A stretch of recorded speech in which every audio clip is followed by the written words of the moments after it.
Hello மக்களே! ஆனாலும் நம்ம சூரிய பகவானுக்கு இவ்ளோ கோவம் ஆகாதுங்க. வெயிலு வேற லெவல்ல இருக்கு.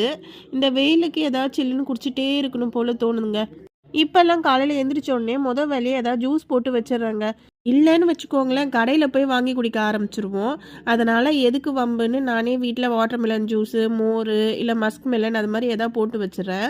தாகம் எடுக்கும்போது டக்குன்னு அத எடுத்து குடிச்சுக்கலாம் பாருங்க. உங்க வீட்ல ஆலோவேரா இருந்துச்சுன்னா, கண்டிப்பா வீக்லி 3 டைம்ஸ் சேர்த்துக்கோங்க. இந்த வெயிலுக்கு அவ்ளோ நல்லது. இன்னைக்கு லஞ்சுக்கு முருங்கக்காய் சாம்பாரும், கீரை பொரியல் பண்ணியிருந்தேன். வருண் வடை கேட்டிருந்தான். அதனால கருப்புளுந்து வடையும், கேரட் கீரும் வச்சிருந்தேன். நான் மண் சட்டி யூஸ் பண்ணுறதுனால ஸ்டவ் ஆஃப் பண்ணதுக்கு அப்புறமும் அந்த சட்டி சூடாவே இருக்கும் இல்லையா? அதனால என்ன ஆகுதுன்னா, குழம்பு ரொம்பவே திக்காயிடுது. அதனால இந்த தடவ பார்த்தீங்கன்னா, கொஞ்சம் எக்ஸ்ட்ரா தண்ணி ஊத்திருந்தேன் சாம்பார்ல. ஏன்னா, அப்ப சாப்பிடுறப்போ கரெக்ட்டா இருக்கும்னு நெனச்சேன்.